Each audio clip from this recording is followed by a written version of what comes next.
Bayangkan ada dua orang anak kecil yang sama-sama suka bermain piano. Yang pertama, lahir dari keluarga musisi terkenal. Ia memiliki bakat luar biasa. Tangannya lincah, telinganya tajam, dan setiap nada bisa ia tangkap dengan sempurna. Yang kedua, hanyalah anak sederhana. Tidak punya telinga musik yang istimewa, tidak punya bakat bawaan, tapi setiap hari ia duduk di depan piano, berlatih meski hanya 1 jam. Kadang salah, kadang nadanya fals, tapi ia terus melakukannya. 10 tahun berlalu, si anak berbakat sudah berhenti di tengah jalan. Ia bosan, merasa cukup, atau terlalu percaya pada bakatnya. Sedangkan anak yang biasa-biasa saja, yang hanya mengandalkan konsistensi, kini memainkan piano dengan keindahan yang memukau. Ia bukan hanya jadi pemain, tapi juga pencipta lagu, karena ia terus berkembang hari demi hari. Nah, sahabat Tripiner, cerita ini bukan sekadar fiksi. Ilmu psikologi modern menyebut fenomena ini sebagai efek akumulasi kecil atau compound effect. Kekuatan konsistensi bekerja layaknya tetesan air yang mengikis batu. Tidak terlihat dalam sehari,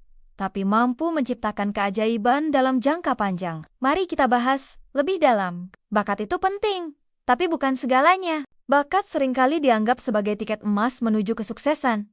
Tapi kenyataannya, bakat hanyalah modal awal. Penelitian dari Anders Ericsson, pakar psikologi kinerja, menunjukkan bahwa yang membedakan mereka yang sukses luar biasa bukan sekadar bakat bawaan, melainkan deliberate practice atau latihan yang disengaja dan konsisten. Bayangkan, bakat seperti bahan bakar. Kalau tangki mobilmu penuh tapi tidak pernah dijalankan, mobil itu akan tetap diam. Sebaliknya, meski hanya ada setetes bahan bakar, tapi mobilnya terus dijalankan, ia bisa menempuh jarak jauh.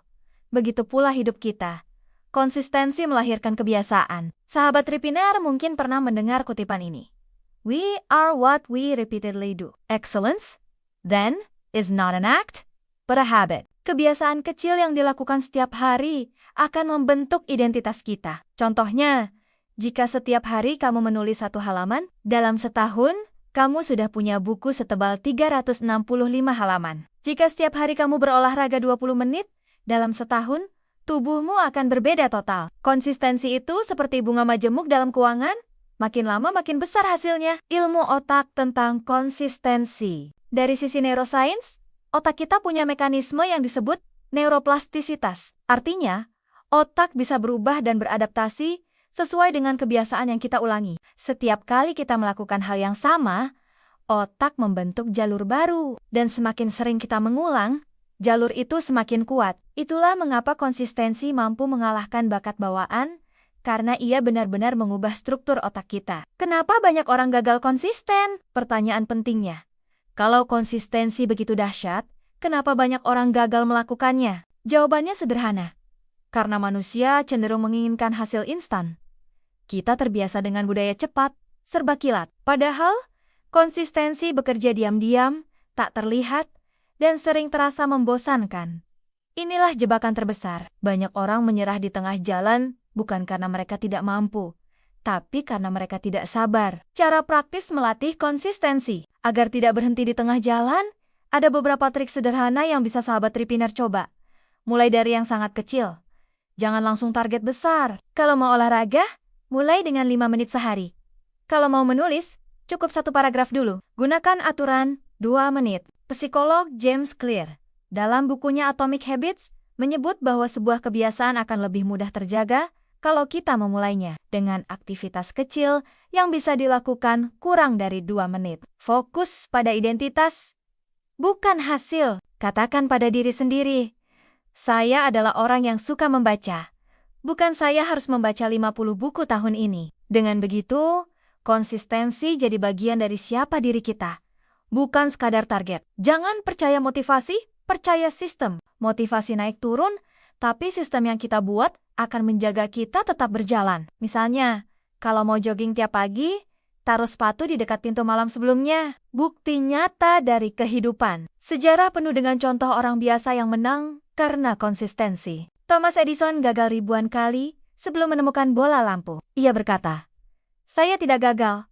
Saya hanya menemukan 10.000 cara yang tidak berhasil." Lionel Messi pernah bilang, "Saya berlatih 17 tahun untuk jadi pemain yang tiba-tiba disebut beruntung di lapangan. Bahkan dalam bisnis, Warren Buffett bukan orang yang cepat kaya, tapi ia kaya karena konsisten berinvestasi sejak muda dan membiarkan waktu bekerja untuknya. Jadi sahabat Tripreneur, jika hari ini kamu merasa tidak punya bakat istimewa, jangan minder. Karena pada akhirnya, yang mengukir masa depanmu bukan bakat yang dibawa sejak lahir, tapi pilihan yang kamu ulangi setiap hari. Ingatlah, kesuksesan bukanlah ledakan besar yang datang tiba-tiba. Ia adalah tumpukan kecil dari ribuan langkah sederhana yang konsisten dilakukan. Nah, sahabat Tripreneur, kalau kamu sedang berjuang, jangan lihat betapa jauhnya tujuanmu. Lihat saja satu langkah yang bisa kamu lakukan hari ini. Lalu ulangi lagi besok. Dan besok hingga suatu hari, tanpa sadar kamu akan berdiri di tempat yang dulu hanya kamu impikan. Karena pada akhirnya, konsistensi jauh lebih kuat daripada bakat.